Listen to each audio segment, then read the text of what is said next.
தமிழ் சொந்தங்கள் அனைவருக்கும் வணக்கம். இன்றைய காணொளியில நம்ம பார்க்க போறது கலிங்கத்து பரணியினுடைய வினாவிடைகள்.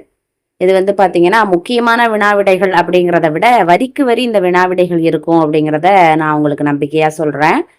முதல் குலோத்துங்க சோழனின் எவ்வெற்றியை கலிங்கத்து பரணி சிறப்பித்து கூறுகிறது. முதல் குலோத்துங்க சோழனின் எவ்வெற்றியை கலிங்கத்து பரணி சிறப்பித்து கூறுகிறது. கலிங்க நாடு, இந்த கலிங்க நாட்டினுடைய வெற்றியை தான் சிறப்பித்து கூறுகிறது இந்த கலிங்கத்து பரணி. கட்டிய வேழ அணிவாரி கலிங்கப்பரணி நம் காவலன் மேல் சூட்டிய தோன்றலை பாடீரே, தொண்டையர் வேந்தனை பாடீரே என்ற பாடலினுடைய ஆசிரியர் யார்? கட்டிய வேழ அணிவாரி கலிங்கப்பரணி நம் காவலன் மேல் சூட்டிய தோன்றலை பாடீரே, தொண்டையர் வேந்தனை பாடீரே என்ற பாடலின் ஆசிரியர் ஜெயங்கொண்டார். இப்போ பார்க்க போறதுலாம் எப்போ கொஞ்சம் மிஸ்டேக்ஸ் இருக்கும், ஸ்பெல்லிங் மிஸ்டேக் இருக்கும். அது சாட்ஜிபிடி அப்படி மிஸ்டேக்ஸ் பண்ணிடுது. அதுக்காக நீங்கள் என்னை மன்னிக்கணும். திரும்ப திரும்ப சொன்னாலும் கூட அது ரெஸ்பான்ஸ் பண்ண மாட்டேங்குது அந்த அளவுக்கு. இப்படி போடுறது கொஞ்சம் ஈஸியாக இருக்கிறதுனால நான் அப்படி போட்டுட்ருக்கேன். ஜெயங்கொண்டார் பிறந்த ஊர் எது அப்படின்னு பார்த்தோம்னா சோழ நாட்டில் உள்ள தீபங்குடி. ஜெயங்கொண்டார் பிறந்த ஊர் சோழ நாட்டில் உள்ள தீபங்குடி. ஜெயங்கொண்டார் தலைமை புலவராக இருந்த சபை. முதல் குலோத்துங்க சோழனுடைய சபையில தான் நம்ம ஜெயங்கொண்டார் தலைமை புலவராக இருக்கிறார். ஜெயங்கொண்டார் பெற்ற சிறப்பு பெயர் யாது? பரணிக்கோர் ஜெயங்கொண்டான், கவி சக்கரவர்த்தி, இப்படி எல்லாம் அவரோட சிறப்பு பெயர் இருக்கு. பரணிக்கோர் ஜெயங்கொண்டான், கவி சக்கரவர்த்தி அப்படிங்கிறதும் அவரோட சிறப்பு பெயர். ஜெயங்கொண்டார் வாழ்ந்த ஆண்டு கிபி 11ஆம் நூற்றாண்டு. நம்ம ஜெயங்கொண்டார் வாழ்ந்த ஆண்டு அப்படின்னு பார்க்கும்போது கிபி 11ஆம் நூற்றாண்டு. கலிங்கத்து பரணியில் உள்ள பகுதிகள் எத்தனை? கலிங்கத்து பரணியில எத்தனை பகுதிகள் இருக்கு அப்படின்னா 13 பகுதிகள் இருக்கு. அடுத்ததா பரணியின் 13 பகுதிகள் யாவை? கடவுள் வாழ்த்து, கடை திறப்பு, காடு பாடியது, கோயில் பாடியது, தேவியை பாடியது, பேய்களை பாடியது, இந்திரஜாலம், ராச பாரம்பரியம், பேய் முறைப்பாடு, அவதாரம், காளிக்கு கூலி கூறியது, போர் பாடியது, களம்பாடியது அப்படின்னு 13 பகுதிகள் பரணியில இருக்கு. கடவுள் வாழ்த்து, காடு திறப்பு, காடு பாடியது, கோயில் பாடியது, தேவியை பாடியது, பேய்களை பாடியது, இந்திரஜாலம், ராஜ பாரம்பரியம், பேய் முறைப்பாடு, அவதாரம், காளிக்கு கூலி கூறியது, போர் பாடியது, களம்பாடியது. பிற பரணி நூல்களில் காணப்படாமல் கலிங்கத்து பரணியில் மட்டும் காணப்படக்கூடிய 2 பகுதிகள் யாவை அப்படின்னா ராஜபாரம்பரியம், அவதாரம். பிற பரணி நூல்களில் காணப்படாமல் கலிங்கத்து பரணியில் மட்டும் காணப்படக்கூடிய 2 பகுதிகள் ராஜபாரம்பரியமும் அவதாரம் அப்படிங்கக்கூடிய பகுதி. ராஜபாரம்பரியம் என்பதற்கான மற்றொரு பெயர் யாது? திருமுடி அடைவு. ராஜபாரம்பரியம் என்பதற்கான மற்றொரு பெயர் திருமுடி அடைவு. களம் பாடியதற்கு பின் ஒரு சில களம்பாடினதுக்கு பிறகு, களம்பாடியதுன்னு ஒரு பகுதி இருக்கு இல்லையா, அந்த களம்பாடியதுன்னு சொல்லக்கூடிய அந்த பகுதிக்கு அடுத்தாப்புல ஒரு சில நூல்களில் காணப்படும் பகுதி அப்படிங்கிறது வாழ்த்து. களம்பாடினத்துக்கு பிறகு சில பரணி நூல்கள்ல இந்த வாழ்த்து அப்படிங்கிறது பாடப்படுது. பரணி செய்யுள்கள் சார்ந்த இனம் எது? பரணி செய்யுள்களினுடைய செய்யுள் இனம் அப்படிங்கிறது கலித்தாழிசை. கலித்தாழிசை தான் அதோட செய்யுள் இனம் அப்படிங்கிறது. அடுத்ததா ராஜ பாரம்பரியம் என்பதற்கு திருமுடி அடைவு என்ற பெயர் உள்ளமை பரணி நூல் மூலமாக தெரிய வருகிறது. அதாவது எந்த பரணி நூல் மூலமாக ராஜபாரம்பரியம் அப்படிங்கிறதுக்கு திருமுடி அடைவு அப்படிங்கிற பெயர் உண்டுன்னு தெரிய வருதுன்னா மோகவதை பரணி. மோகவதை பரணி மூலமா தான் நமக்கு தெரிய வருகிறது ராஜபாரம்பரியத்தோட இன்னொரு பேரு திருமுடி அடைவு அப்படின்னு. போர் நிகழ்ச்சி குறித்து பாடுதல் எவ்வாறு அழைக்கப்பட்டது? களவழி. போர் நிகழ்ச்சியை பத்தி பாடப்படுறத களவழி அப்படின்னு குறிக்கிறாங்க. போர்க்கள சிறப்பு மிகுதியாக கூறப்பட்டமையால் களவழி என்னும் துறையை தன்னகத்தே கொண்ட நூல் அப்படிங்கிறது 10. போர்க்கள சிறப்பு மிகுதியாக கூறப்பட்டதுனால களவழி அப்படிங்கக்கூடிய துறையை தன்னகத்தே கொண்ட நூல் அப்படிங்கிறது 10. களவழி கவிதை என குறிப்பிடப்படக்கூடிய நூல் களவழி 40. இந்த களவழி 40 என்பது பொய்கையார் எழுதினது. இதை களவழி கவிதை அப்படின்னு குறிப்பிடப்படுதான். இந்த களவழி 40 என்ற நூலை களவழி கவிதை என்று குறிப்பிடப்படக்கூடிய நூல் கலிங்கத்துப்பரணி. இந்த கலிங்கத்துப்பரணி தான் களவழி 40 களவழி கவிதை, பொய்கையார் எழுதிய களவழி கவிதை அப்படின்னு குறிப்பிடுது அப்படிங்கிறாங்க. ஆணை 1000 அமரிடை வென்ற மாணவனுக்கு வகுப்பது பரணி என்று கூறக்கூடிய நூல் இலக்கண விளக்க சூத்திரம். ஆணை 1000 அமரிடை வென்ற மாணவனுக்கு வகுப்பது பரணி அப்படின்னு ஒரு இலக்கணத்தை சொன்னது இலக்கண விளக்க சூத்திரம். குலோத்துங்க சோழனுக்கு திரை செலுத்தாத அரசன். குலோத்துங்க சோழனுக்கு திரை செலுத்தாத அரசன் யார் அப்படின்னா இந்த அனந்தவன்மன் அப்படிங்கிறதுனா என்ன பண்ணல, திரை செலுத்தல.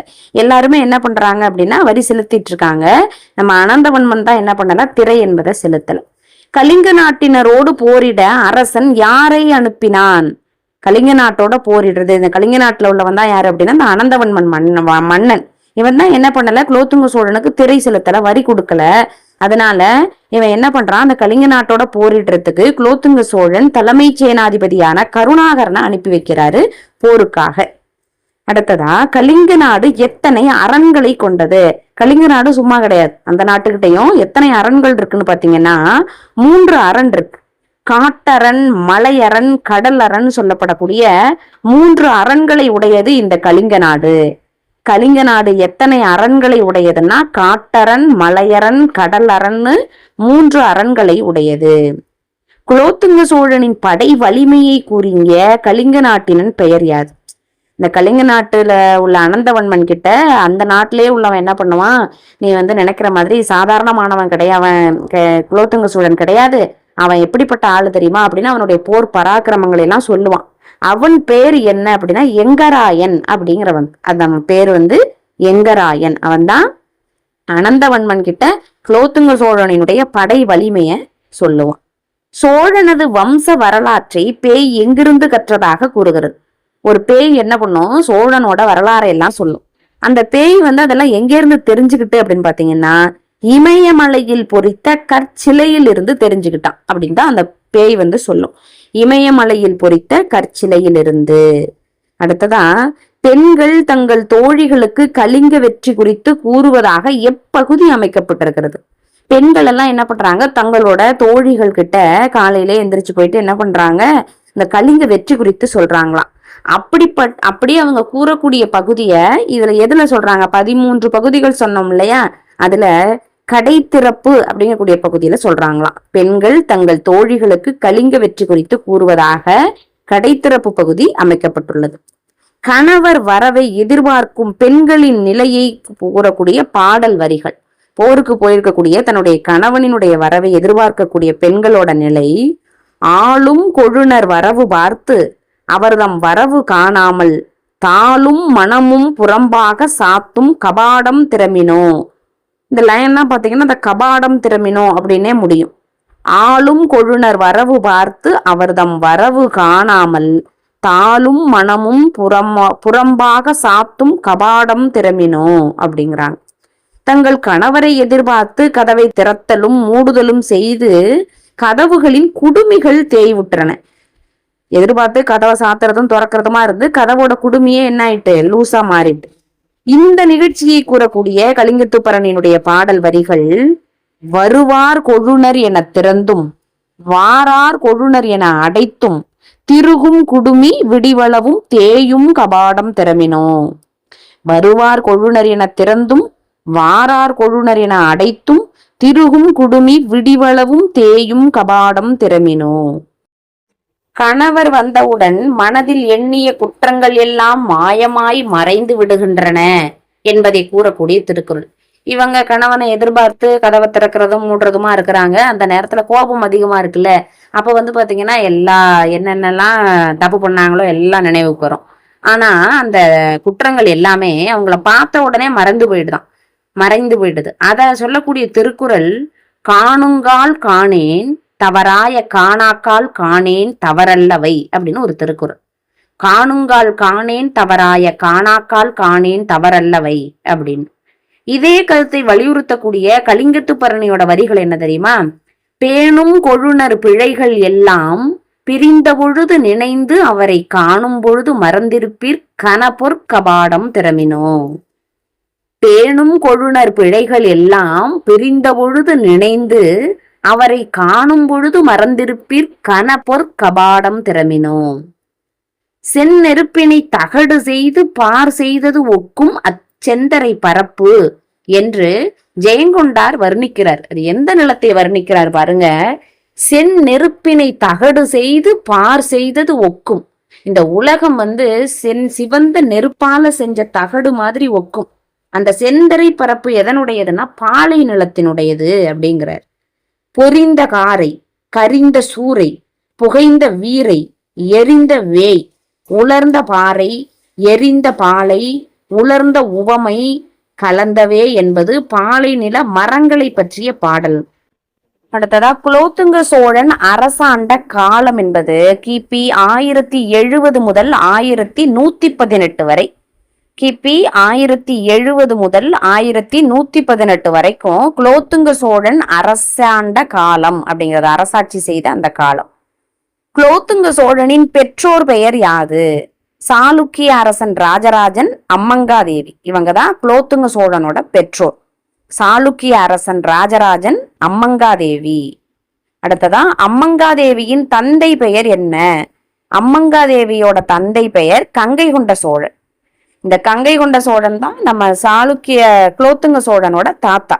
சரியா? கங்கை கொண்ட சோழனுக்கு பின் ஆட்சிக்கு வந்தவர் தாய்மாமன் வீரராஜேந்திரன். கங்கை கொண்ட சோழன் இருக்காருலே, அம்மங்காதேவியோட அப்பா, அவருக்கு பிறகு அவரோட பையன் ஒருத்தர் இருக்காரு, தாய்மாமன் வீரராஜேந்திரன். அவர் வராரு. வீரராஜேந்திரனுக்கு புத்திரர்கள் இல்லைங்கிறதுனால அவருக்கு பிறகு நம்ம அம்மங்காதேவியோட பையனான குலோத்துங்க சோழன் தான் ஆட்சிக்கு வராரு. வீரராஜேந்திரன் இறந்ததற்கு பிறகு அரசுரிமைக்கு வந்தவர் குலோத்துங்க சோழன். அடுத்ததான் இந்த புத்தகத்துல குறிப்பிடப்பட்டிருக்கக்கூடிய கலிங்கத்து பரணியினுடைய சிறப்பான பாடல் வரிகளை நம்ம பார்த்துக்கலாம். இதை மட்டுமாவது நம்ம தெரிஞ்சுக்கலாம். நிலம் புடை பேர்ந்தோடாமை நெடுமோடி நிறுத்திய பேய் புலம்போடு நின்றுயிர்ப்பன போல் புகைந்து மரம் கரிந்துளவால் அப்படின்னு இந்த பூமி நிலை தடுமாறி விடாதபடி பேய்கள் தடுத்து நிறுத்துறதா சொல்றாங்க. அடுத்ததா 1000 என்ற அளவை குறித்து வரக்கூடிய கலிங்கத்து பரணியினுடைய வரிகள். மா 1000மும் படக்கலிங்கர் மலைந்த கலப்போர் உரைப்போர்க்கு 4000மும் கேட்போர்க்கு 4000மும் வேண்டுமால். 1000ங்கிற அளவை குறித்து வரக்கூடிய வரிகள் இது. மா 1000மும் படக்கலிங்கர் மலைந்த கலப்போர் உரைப்போர்க்கு 4000மும் கேட்போர்க்கு 4000மும் வேண்டுமால் அப்படின்னு. புரசை மதமலை 1000 கொடு பொருவம் எனவரும் 7 கலிங்கர்தம் அரசன் உரை செய்த ஆண்மையும் கெட அமரில் எதிர்விழியாது ஒதுங்கியே அப்படின்னு ஒரு பாடல் வரி இருக்கு. பன்னிருபாட்டியல்ல 700 யானைகளை கொன்ற வீரனுக்கு தான் பாடுறது மரபு அப்படின்னு சொல்லப்படுது. இங்க 1000 யானைகள் சொல்லப்படுது. பன்னிருபாட்டியல்ல பாத்தீங்கன்னா 700 யானைகளை கொன்ற வீரனுக்கு பாடுதல். 7 தலையிட்ட 100 இடபமே அடுகளத்தட்டார் பாடுதல் கடனே அப்படின்னு சொல்லப்படக்கூடிய நூல் பன்னிருபாட்டியல். கலிங்கத்து பரணியினுடைய நூல் பெயர் பொதிந்துள்ள வரி எது அப்படின்னா, கட்டிய வேழா அணிவாரி கலிங்க பரணி நம் காவலன் மேல் சூட்டிய தோன்றலை பாடீரோ தொண்டையர் வேந்தனை பாடீரோ. அதுல கலிங்க பரணி அப்படின்னே குறிப்பிடப்பட்டிருக்கு. கட்டிய வேழ அணிவாரி கலிங்க பரணி நம் காவலன் மேல் சூட்டிய தோன்றலை பாடீரே தொண்டையர் வேந்தனை பாடீரே. அடுத்ததா கலிங்கத்து பரணி குறித்து தக்கையாக பரணி செய்யுள்ள ஒட்டக்கூத்தர் என்ன பாடியிருக்காரு? செருத்தம் தரித்து கலிங்கர் ஓட தென்தமிழ் தெய்வ பரணி கொண்டு வருத்தம் தவிர்த்து உலகாண்ட புரான் மைந்தரர்க்கு மைந்தனை வாழ்த்தினவே அப்படிங்கிறாரு. ஒட்டக்கூத்தர் என்ன சொல்றாரு? செருத்தம் தரித்து கலிங்கர் ஓட தென்தமிழ் தெய்வ பரணி கொண்டு வருத்தம் தவிர்த்து உலகாண்ட புரான் மைந்தரர்க்கு மைந்தனை வாழ்த்தினவே அப்படிங்கிறாரு. அடுத்ததா சோழனினுடைய சேனையும் கலிங்கனான அனந்தவன்மனினுடைய சேனையும் போர் செய்து அந்த போர்க்கள காட்சி குறித்து நம்ம ஜெயங்கொண்டார் எப்படி சொல்றாரு? 4 வகை படைகளினுடைய போர் குறித்து, அணிகள் ஒரு முகமாக உந்தின, அமரர் அமரது காண முந்தினர், துணிகள பட மதமா முறிந்தன, துரக நிறையோடு தேர் முறிந்தவே, விருதர் இருதுணி பார் நிறைந்தன, விடர்கள் தலை மலையாய் நெளிந்தன, குருதி குறைகடல் போல் பறந்தன, குடர்கள் குருதியின் மேல் மிதந்தவே. இப்படிப்பட்ட போர்க்கள காட்சி பாருங்க. அணிகள் ஒரு முகமாக உந்தின, அமரர் அமரது காண முந்தினர். துணிகல பத மதமா முறிந்தன, துரக நிறையோடு தேர் முறிந்தவே. விருதர் இருதுணி பார் நிறைந்தன, விடர்கள் தலை மலையாய் நெளிந்தன. தலையெல்லாம் எப்படி மிதக்குது, மலை மாதிரி அவ்வளோ குவியல் கிடக்கு, பின குவியல். குருதி குறைகடல் போல் பறந்தன, குடர்கள் குருதியின் மேல் மிதந்தவே. அடுத்ததா பேய்களினுடைய உருவ வர்ணனை நகைச்சுவையா சொல்லப்படுது. வண்டிலத்தொடு வாது செய் வாயினால் நிறையாத வயிற்றின, முன்பிருக்கின் முகத்திலும் மேற்செல. முழம்படும் அம்முழந்தாளின, கொட்டும் மேழியும் கோத்தன, பல்லின கோம்பி பாம்பிடை கோத்தனி, தாலிய தட்டி வானை தகர்க்கும் தலையின, தாழ்ந்து மார்பிடை தட்டும் உதட்டின. வண்டிலத்தொடு வாது செய் வாயினால் நிறையாத வயிறு, வாயினால் நிறையாத வயிற்றின, முன்பிருக்கின் முகத்திலும் மேற்செல. முழம்படும் அம்முழந்தாளின, கொட்டும் மேழியும் கோத்தன, பல்லின கோம்பி பாம்பிடை கோத்தனி, தாலிய தட்டி வானை தகர்க்கும் தலையின. தலை பாத்தீங்கன்னா வானம் அளவுக்கு இருக்கு. தாழ்ந்து மார்பிடை தட்டும் உதட்டின, உதடு பாத்தீங்கன்னா மார்பு வரைக்கும் தொங்குது அப்படிங்கிறாங்க. அடுத்ததான் சோழ நாடு அரசனற்று குழப்பம் அடைந்திருக்கு. அந்த வேளையில குலோத்துங்கன் எங்க போர் பண்ணிட்டு இருந்தான், வீரராஜேந்திரன் இறந்ததுக்கு பிறகு யார் ஆட்சிக்கு வர்றது அப்படின்னு குழப்பம். அந்த நேரத்துல குலோத்துங்க சோழன் போர் மேற்கொண்டிருந்த இடம்னு பாத்தீங்கன்னா சக்கரக்கோட்டம் அப்படிங்கக்கூடிய இடத்துல போர் மேற்கொண்டிருக்கிறார். முதல் குலோத்துங்கனினுடைய வேறு பெயர்கள் யாவை அப்படின்னு பார்த்தோம்னா அபயன், அகலங்கன், விசயதரன், விருத்தராஜ பயங்கரன். இதெல்லாம் முதல் குலோத்துங்கனோட வேறு பெயர்கள். அபயன், அகலங்கன், விசயதரன், விருத்தராஜ பயங்கரன். பேய்களினுடைய வாயினை கலிங்கப்பரணி ஆசிரியர் எதனோடு ஒப்பிடுகிறார்னா மலை குகையோட ஒப்பிடுகிறார். வாய் சாப்பிடுறது மூலமா மட்டும் அவங்களோட வயிறு நிறையறது இல்ல, அப்ப மலை குகை போல இருக்கு அவங்க வாய் அப்படிங்கிறாங்க. தெய்வப்பரணி என்று வாழ்த்தப்பட்ட நூல் எது அப்படின்னா கலிங்கப்பரணி. தெய்வப்பரணி என்று வாழ்த்தப்பட்ட நூல் கலிங்கப்பரணி. தெய்வப்பரணி என்று வாழ்த்தியவர் யார் அப்படின்னா ஒட்டக்கூத்தர். இந்த காணொளி உங்களுக்கு பயனுள்ள வகையில இருந்துச்சுன்னா லைக் பண்ணுங்க. நன்றி, வணக்கம்.